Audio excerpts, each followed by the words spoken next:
Capítulo 4. La historia del hombre calvo.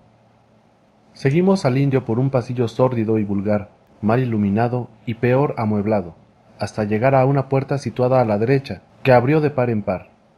Quedamos bañados por un resplandor de luz amarilla, y en el centro del resplandor se alzaba un hombre pequeño, con la cabeza muy alta, una orla de pelo rojizo alrededor de un cráneo, calvo y reluciente, que sobresalía del cabello, como la cumbre de una montaña, sobresale entre los abetos. Estaba de pie, retorciéndose las manos y con los rasgos de la cara en constante agitación.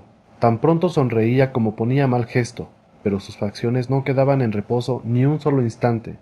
La naturaleza le había dotado de un labio colgante y una hilera demasiado visible de dientes amarillentos e irregulares, que procuraba ocultar sin mucho entusiasmo, pasándose la mano por la parte inferior del rostro. A pesar de su prominente calva, daba la impresión de ser joven, y de hecho, acababa de cumplir 30 años. A su servicio, señorita Morstan, repitió varias veces, con su voz aguda y penetrante. A su servicio, caballeros. Por favor, pasen a mi humilde santuario. Un pequeño rincón, señorita, pero amueblado a mi gusto. Un oasis de arte en el ruidoso desierto del sur de Londres. Todos nos quedamos asombrados por el aspecto de la habitación a la que nos invitaba a entrar. Parecía tan fuera de lugar en aquella fúnebre casa como un diamante de la mejor calidad en una montura de latón. Las paredes estaban cubiertas por espléndidas cortinas y deslumbrantes tapices, recogidos aquí y allá para dejar sitio a algún cuadro lujosamente enmarcado o a un jarrón oriental. La alfombra, de colores ámbar y negro, era tan blanda y tan gruesa que los pies se hundían agradablemente en ella, como en una capa de musgo. Dos grandes pieles de tigre extendidas sobre la alfombra acentuaban la impresión de lujo oriental, a la que contribuía una enorme juca, colocada sobre una esterilla en un rincón. Una lámpara con forma de paloma, de plata, colgaba de un cable casi invisible en el centro de la habitación. Al arder, impregnaba el aire de un aroma sutil. «Soy Thaddeus Sholto», dijo el hombrecillo, sin dejar de temblar y sonreír. «Ese es mi nombre. Usted, naturalmente, es la señora Morstan. Y estos caballeros... Este señor es el señor Sherlock Holmes, y este el doctor Watson. Un médico, ¿eh?», exclamó muy excitado. «¿Ha traído su estetoscopio? Podría pedirle... ¿Tendría la amabilidad de...? Tengo serias dudas acerca de mi válvula mitral, y si fuera tan amable... En la aorta puedo confiar, pero me gustaría conocer su opinión sobre mi mitral». Le ausculté el corazón como me pedía, pero no escuché nada anormal, aparte de que era evidente que sufría un ataque extremo de miedo, ya que temblaba de pies a cabeza. «Parece normal», dije. «No tiene por qué preocuparse». «Tendrá que perdonar mi ansiedad, señorita Morstan», dijo en tono afectado. «Tengo muy mala salud y hace tiempo que sospechaba de esa válvula. Me alegra muchísimo oír que mis sospechas eran infundadas. Si su padre, señorita Morstan, no hubiera sometido su corazón a tantas tensiones, tal vez estaría vivo todavía». Me dieron ganas de cruzarle la cara, de tanto que me indignó su cruel e innecesaria alusión a un tema tan delicado. La señorita Morstan se sentó, completamente pálida. «Siempre tuve la corazonada de que había fallecido», dijo. «Puedo darle toda la información al respecto», dijo él, «y lo que es más, puedo hacerle justicia, y lo haré, diga lo que diga mi hermano Bartolomeu. Me alegro de que hayan venido sus amigos, no solo para escoltarla, sino también para que sean testigos de lo que me dispongo a hacer y decir. Entre los tres podremos hacer frente a mi hermano Bartolomeu, pero que no intervengan extraños, ni policías ni funcionarios. Podemos arreglarlo todo perfectamente entre nosotros, sin ninguna interferencia. Nada molestaría tanto a mi hermano Bartolomeu como la publicidad». Se sentó en un canapé bajo y nos miró inquisitivamente, sin dejar de guiñar sus ojos azules, miopes y acuosos. «Por mi parte», dijo Holmes, «lo que usted vaya a decir nos quedará entre nosotros». Yo asentí para mostrar mi conformidad. «Perfecto, perfecto», dijo Sholto. «¿Le apetece un vaso de Chianti, señorita Morstan? ¿O de Tokay? No tengo ninguna otra clase de vino. ¿Quiere que abra una botella? ¿No? Muy bien. Confío en que no pondrá objeciones al tabaco, al balsámico olor del tabaco oriental. Estoy un poco nervioso, y mi juca es para mí un sedante maravilloso». Aplicó una cerilla a la gran cazoleta de la pipa, y el humo burbujeó alegremente a través del agua de rosas. Los tres nos sentamos en semicírculo, adelantando la cabeza y apoyando la barbilla en las manos, mientras el extraño y tembloroso hombrecillo, de cráneo alto y reluciente, aspiraba inquietas bocanadas en el centro. Cuando decidí comunicarle todo esto, dijo, podría haberle dado mi dirección desde el principio, pero tuve miedo de que no hiciera caso de mis condiciones y trajera con usted gente desagradable. Así pues, me tomé la libertad de concertar una cita de manera que mi sirviente Williams pudiera verlos antes.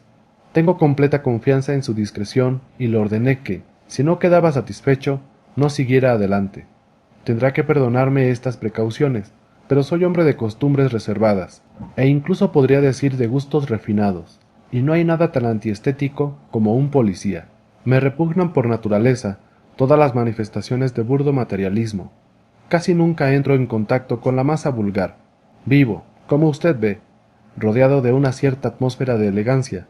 Podríamos decir que soy un mecenas de las artes. Son mi debilidad. Ese paisaje es un auténtico corot, y, aunque un entendido podría sentir ciertas dudas acerca de ese Salvatore Rosa, con este Baugoriou no puede caber la menor duda. Me encanta la escuela francesa moderna. Perdone usted, señor Sholto, dijo la señorita Morstan, pero he venido aquí a petición suya para enterarme de algo que usted desea contarme. Es ya muy tarde, y me gustaría que la entrevista fuera lo más breve posible.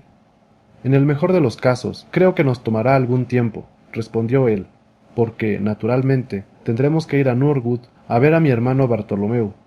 Podemos ir todos y trataremos de convencerlo. Está muy enfadado conmigo por haber tomado la iniciativa que me parecía justa. Anoche tuvimos unas palabras bastante fuertes. No pueden imaginar lo terrible que se pone cuando está furioso. Si vamos a ir a Norwood, tal vez convendría salir ya, me atreví a sugerir. Sholto se echó a reír hasta que las orejas se le pusieron completamente rojas.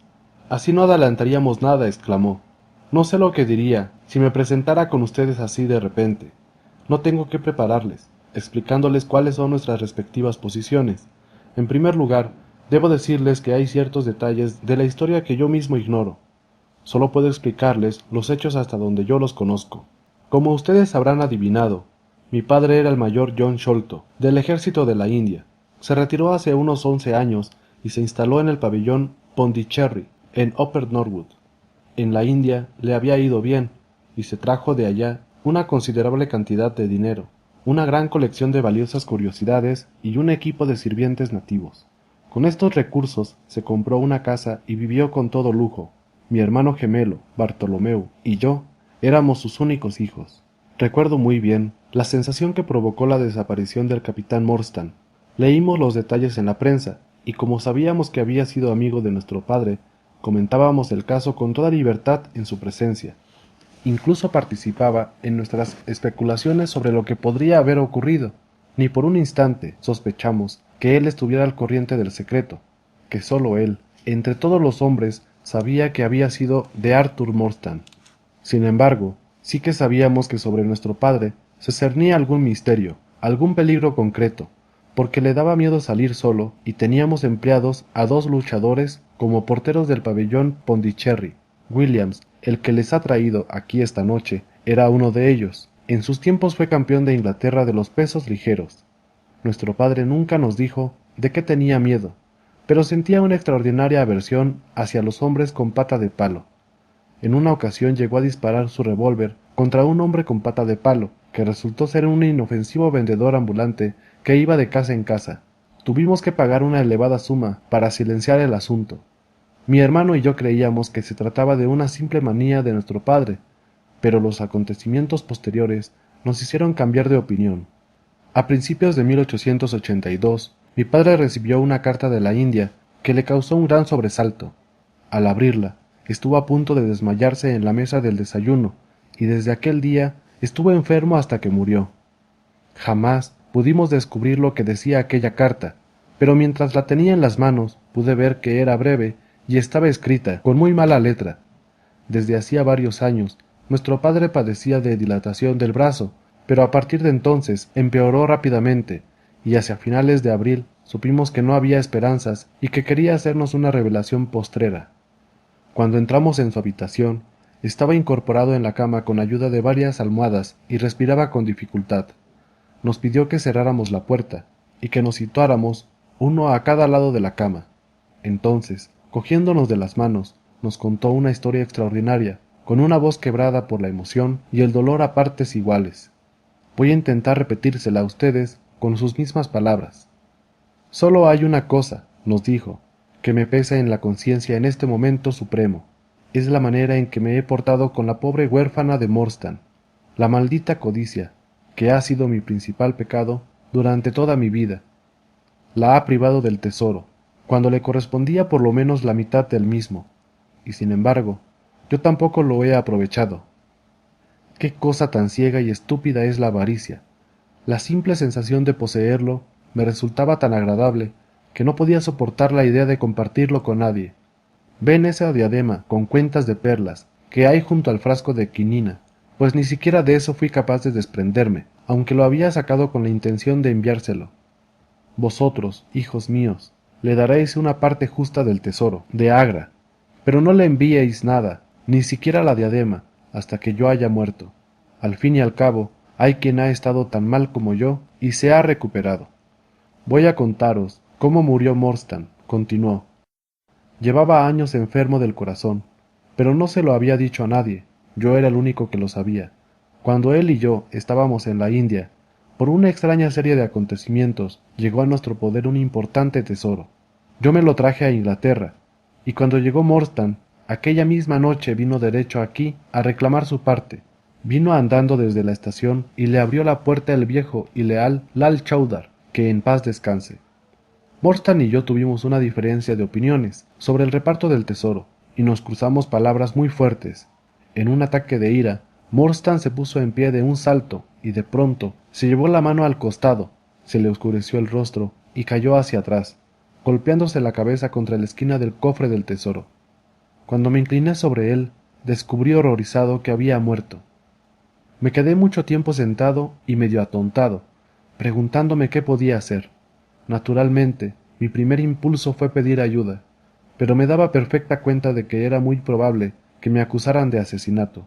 El que hubiera muerto durante una disputa y la herida que tenía en la cabeza eran indicios muy graves en mi contra.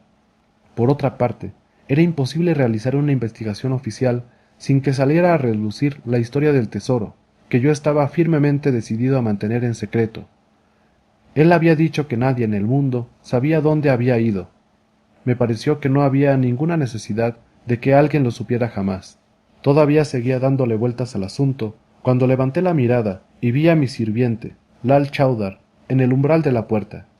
Entró con sigilo y cerró la puerta con pestillo. No temas, Sahib, dijo. Nadie tiene por qué saber que usted lo ha matado. Esconderemos el cadáver. ¿Y quién va a enterarse? Yo no lo maté, dije. Lal Chowdar meneó la cabeza y sonrió. Lo he oído todo, Sahib, dijo. Oí la pelea y oí el golpe, pero mis labios están sellados. Todos están dormidos en la casa, los sacaremos entre los dos. Aquello bastó para decidirme. Si mi propio sirviente era incapaz de creer en mi inocencia, ¿cómo podía esperar que me creyeran 12 estúpidos tenderos formando parte en un jurado? Aquella misma noche, Lal Chowdar y yo nos deshicimos del cadáver, y a los pocos días todos los periódicos de Londres hablaban de la misteriosa desaparición del capitán Morstan. Os cuento todo esto para que veáis que no fue culpa mía. Sí soy culpable, en cambio, de haber escondido no solo el cadáver, sino también el tesoro, y de haberme quedado con la parte de Morstan, además de la mía. Por eso quiero que vosotros os encarguéis de reparar mi falta. Acercad el oído a mi boca. El tesoro está escondido en...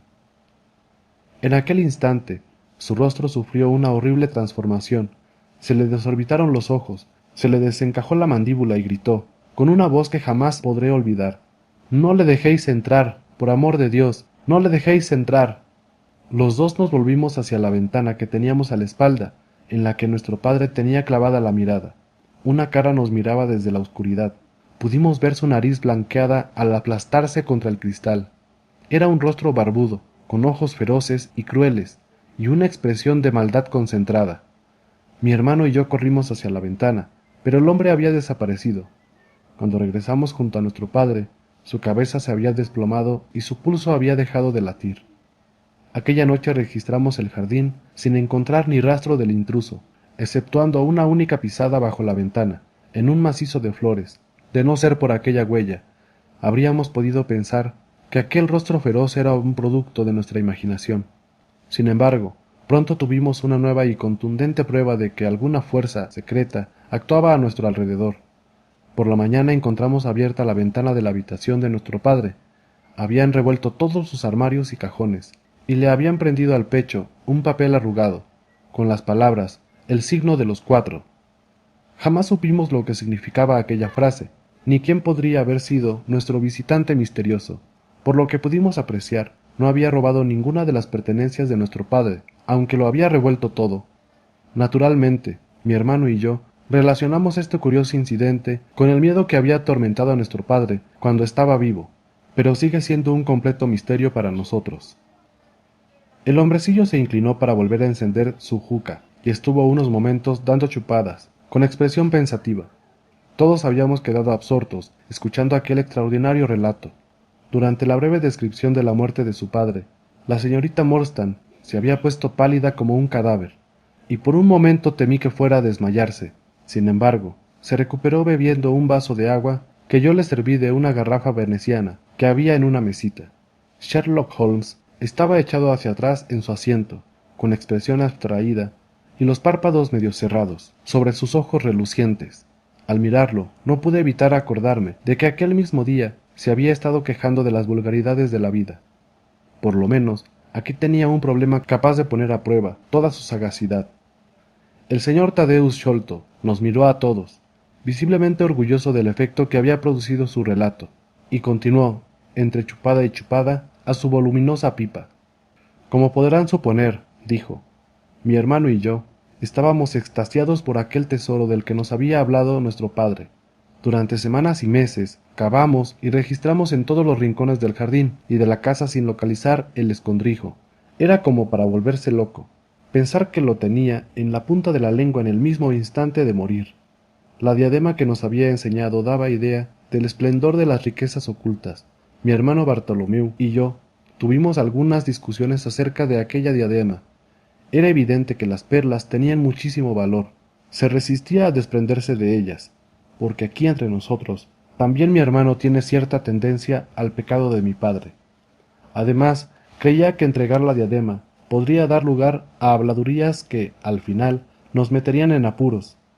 Lo más que pude hacer fue convencerle de que me permitiera averiguar la dirección de la señorita Morstan y enviarle las perlas una, a intervalos fijos, para que, al menos, nunca más pasara necesidades.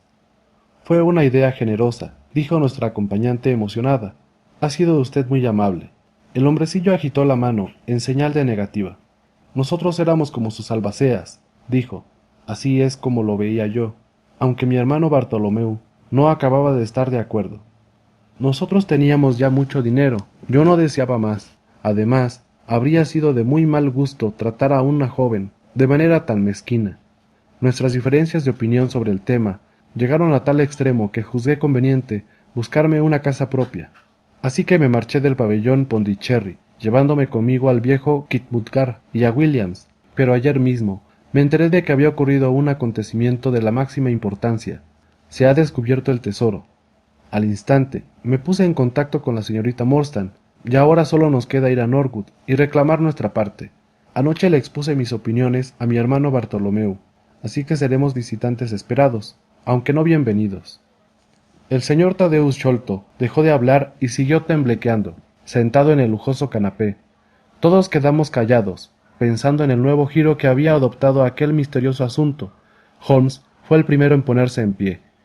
Caballero, ha obrado usted bien de principio a fin, dijo. Es posible que podamos corresponderle en cierta medida, arrojando algo de luz sobre lo que todavía está oscuro para usted. Pero, como dijo hace poco la señorita Morstan, se hace tarde y lo mejor será que resolvamos el asunto sin más dilatación. Nuestro nuevo conocido enrolló muy parsimoniosamente el tubo de su juca y sacó de detrás de una cortina un abrigo muy largo, abrochado con alamares y con cuello y puños de astracán.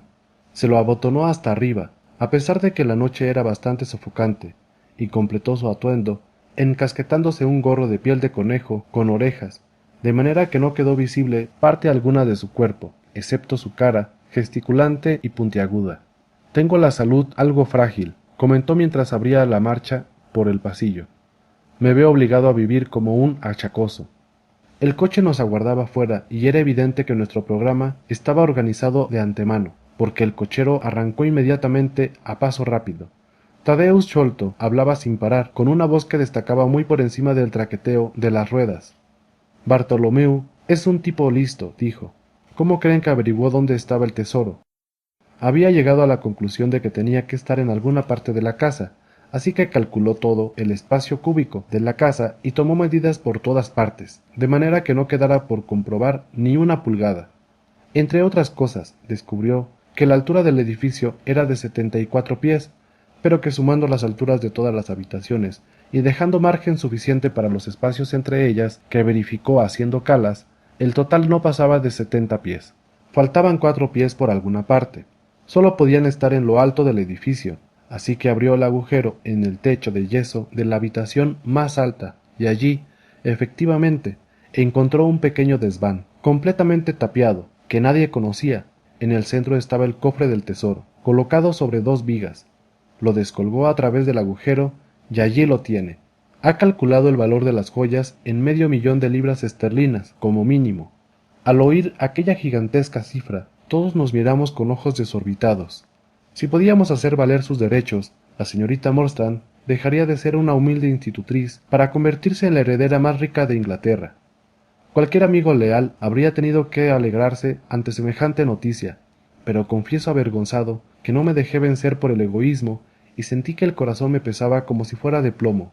Balbuceé unas cuantas y entrecortadas palabras de felicitación y me quedé abatido, con la cabeza gacha, sordo, al parloteo de nuestro nuevo amigo. Decididamente, el hombre era un hipocondríaco sin remedio, y yo era vagamente consciente de que iba enumerando interminables series de síntomas y suplicando información acerca de la composición y efectos de innumerables pontigües de charlatán, varios de los cuales llevaba en el bolsillo, en un estuche de cuero. Confío en que no recuerdo ninguna de las respuestas que le di aquella noche. Holmes asegura que me oyó advertirle del gran peligro que supone tomar más de 2 gotas de aceite de ricino, y que le recomendé estricina en grandes dosis como sedante. Sea lo que fuere, lo cierto es que sentí un gran alivio cuando nuestro coche se detuvo con una sacudida, y el cochero saltó a tierra para abrirnos la puerta. «Esto, señorita Morstan, es el pabellón Pondicherry», dijo Tadeusz Sholto mientras le ofrecía la mano para bajar.